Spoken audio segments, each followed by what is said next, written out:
ਬਣਾਈ।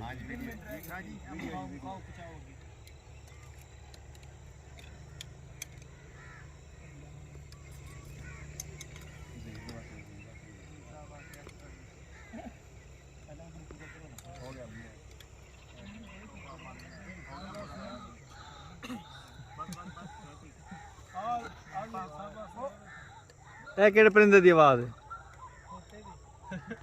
नहीं नहीं नहीं नहीं परिंदा आया ये जंगली मुर्गे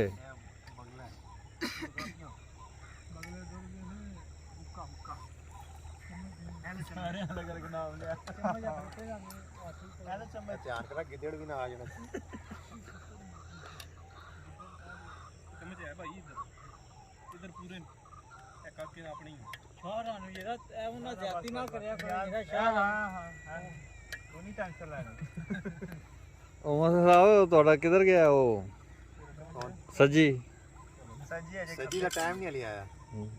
पहले इफ्तारी कर ली, फिर नमाज में पढ़ के फिर क्या बात उम्र तेरी, क्या बात।